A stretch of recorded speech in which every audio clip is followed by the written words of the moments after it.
नमस्कार सर। सच साहिब। सर क्या नाम है आपका? मेरा नाम मुकेश दास है। सर कहाँ से आए हो आप? हम गुजरात से पोरबंदर जिले से आए हैं। सर आप गुजरात से इतनी दूर हिसार में क्या लेने आए हो? जी, हम परमात्मा के दर्शन के लिए आए हैं। सर कौन कौन से परमात्मा से? परमात्मा धरती पर आए हैं सदगुरु रामपाल जी महाराज के चोले में, और उसके दर्शन के लिए आए हैं। तो सर आप सतगुरु रामपाल जी महाराज की शरण में कब जुड़े? हम 2016 में जुड़े हैं। सर आप 2016 से सतगुरु रामपाल जी महाराज की शरण में जुड़े हैं, तो इससे पहले आप क्या भक्ति साधना करते थे सर? हम देवी देवताओं की साधना करते हैं, जैसे खोड़ियार माँ, मेरड़ी माँ, सकत माँ, आज सब देवी देवताओं की भक्ति करते थे। तो सर आप जैसे बता रहे हो कि आप अपने लोक देवी देवताओं की भक्ति करते थे काफ़ी सालों से, तो उनसे आपको क्या लाभ प्राप्त हुआ सर? लाभ तो भगत जी कुछ नहीं हो रहा है। हम तो लाखों रुपये के सब भक्ति करते थे, लगा देते थे, तो उसमें कुछ लाभ नहीं हो रहा था। मेरे को ये दाढ़ थी ना, उसमें कैंसर हो गया था। हम सब व्यसन करते थे पहले। कैंसर हो गया था सर? कैंसर हो गया था, व्यसन कर रहे थे, वो तम्बाकू मावा सब ये खाते थे, तो उसमें यहाँ कैंसर हो गया था। तो फिर आप सतगुरु रामपाल जी महाराज की शरण में कैसे आए सर? वो तो हमें परमात्मा की हमें तो खोज ही थी कि आध्यात्मिक ज्ञान के लिए हमें भक्ति में तो इंटरेस्ट था ही, लेकिन हम शास्त्रों का ये ज्ञान सब सुनते थे। सुनते सब ने हमें टीवी चैनल में हमने सतगुरु रामपाल जी महाराज का ज्ञान सुना हमने, तो हमने ये वेदों का और गीता जी का और सब पुराणों का ज्ञान तो हम पढ़ते थे, लेकिन पूर्ण परमात्मा कौन है उसका उसमें कोई प्रमाण ही नहीं मिला था हमें। और जब हमने टीवी में साधना चैनल में हमने ज्ञान सुना परमात्मा सदगुरु रामपाल जी महाराज का, तो हमको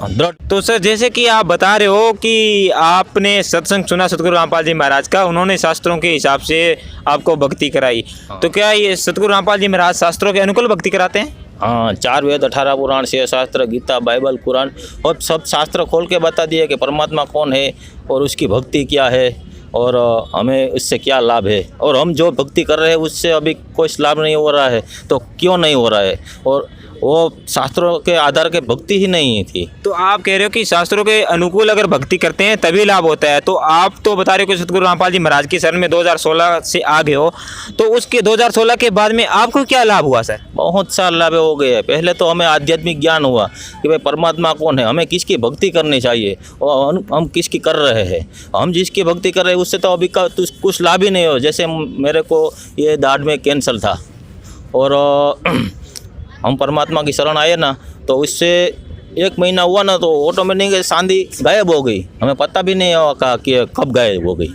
और हम 1.5 साल से उसकी दवाइयाँ कर रहे थे। तो पहले आप बता रहे हो कि सतगुरु रामपाल जी महाराज की शरण में आने से पहले आप दवाइयाँ कर रहे थे, तो उस दवाई आपने कहाँ से दवाइयाँ ली और कितना खर्च हुआ सर? हाँ, जैसे जूनागढ़ में एक डॉक्टर दोषी है, अमेरिका के डॉक्टर है, वो सब गले का कैंसर वो सब गले का सब रोग का निदान करते हो। वो बाहर का डॉक्टर है, उसके पास भी हम गए, तो उसने कहा आपको 10% कैंसर की असर है, आपको ये चेकअप कराना पड़ेगा। मैंने कहा ये हम नहीं कराएंगे, अभी हमारे घर वालों को पूछना पड़ेगा। फिर हमने कहा कि आप थोड़ी दवाई दे दो, हम पूछ के फिर करेंगे। फिर हमने कुछ दवाइयाँ तो खा ली। फिर हमने नामदान तो पहले ले रखा था, मालिक को प्रार्थना की कि मालिक हमें ये रोग से मुक्ति दिला दो, हम तो आपकी भक्ति करेंगे आजीवन दृढ़ता के साथ। तो क्या सतगुरु रामपाल जी महाराज की शरण में आने के बाद आप बता रहे हो कि मेरा कैंसर ठीक हो गया, तो क्या सतगुरु रामपाल जी महाराज ने आपको कोई दवाई या कोई ट्रीटमेंट दिया? कोई ट्रीटमेंट दवा नहीं दी, लेकिन उसने वो नाम दिया ना, वो नाम के सुमरण भक्ति से ही हमारा कैंसर ठीक हो गया। और 15 दिन के बाद महीना दिन के बाद हम उस डॉक्टर फिर वापस गए ना, तो उसने कहा आपको कोई जात की कोई बीमारी नहीं है। तो सतगुरु रामपाल जी महाराज से नाम लेने के बाद में आप बता रहे हो कि आपका कैंसर ठीक हो गया। आज के टेक्नोलॉजी के ज़माने में ये वैसे विश्वास तो नहीं होता है कि कैसे एक संत से नाम दीक्षा लेते ही कैंसर जैसी भयानक बीमारी जिसका कि बड़े बड़े डॉक्टर हैं वो भी इलाज नहीं कर सकते, वो बहुत जल्दी ठीक हो गया, लेकिन जब आपको देखते हैं तो हमें भी विश्वास हो रहा है कि सतगुरु रामपाल जी महाराज की शरण में आने के बाद में उनकी भक्ति में कुछ ना कुछ तो है, ताकि जो कि इतनी जो जानलेवा बीमारी है उससे भी आप बिल्कुल ठीक हो गए हो। तो सतगुरु रामपाल जी महाराज से नाम दीक्षा लेने के लिए कितने पैसे देना चाहते? एक भी पैसा नहीं लगता सर जी। तो सर देखिए, आज के टाइम में बहुत सारे लोग इस बीमारी से, कैंसर जैसी बीमारी, टीबी जैसी बीमारियों से पीड़ित है।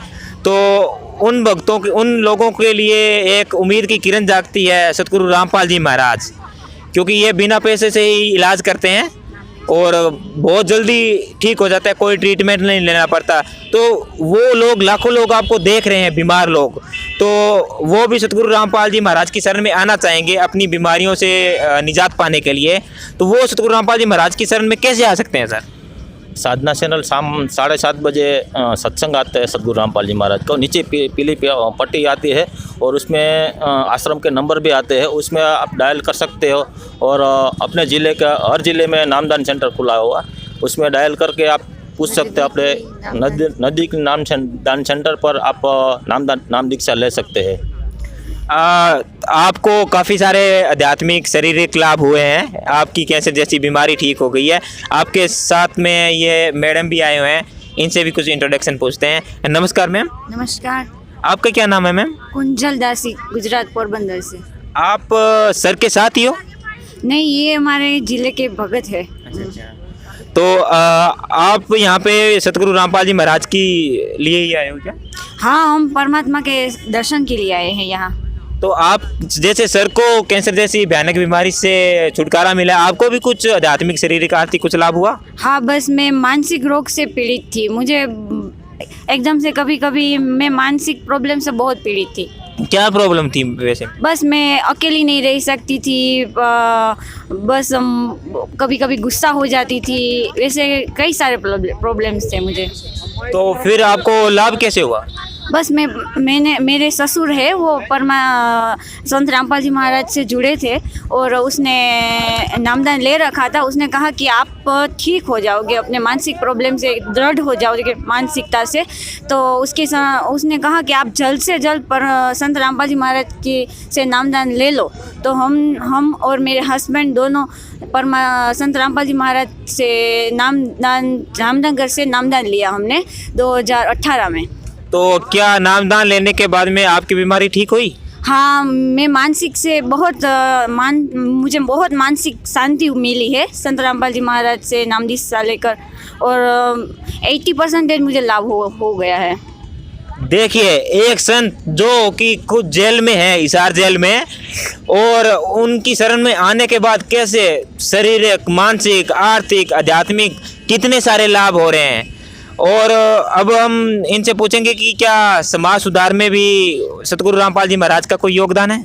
हाँ, संत रामपाल जी महाराज दुनिया को व्यसन भी मुक्त करवाते हैं और दहेज मुक्त शादियाँ करवाते हैं, और समाज में उसका बहुत बड़ा योगदान है। क्योंकि एक साधारण मनुष्य वो इतना कर ही नहीं सकता, जैसे अभी यहाँ की गवर्नमेंट भी इतना बड़ा काम नहीं कर सकती कि इतना बड़ा काम संत रामपाल जी महाराज कर रहे हैं। देश को दहेज मुक्त और व्यसन मुक्त करवा रहे हैं। देखिए, एक संत जो जेल में है और वो इतना कुछ कर रहे हैं समाज के लिए, तो ये सोचने के लिए मजबूर करता है कि कहीं ना कहीं कुछ ना कुछ तो है सतगुरु रामपाल जी महाराज की भक्ति में, जो इतना सामाजिक, आर्थिक, मानसिक सब कुछ लाभ देते हैं। तो सतगुरु रामपाल जी महाराज की शरण में कैसे आ सकते हैं?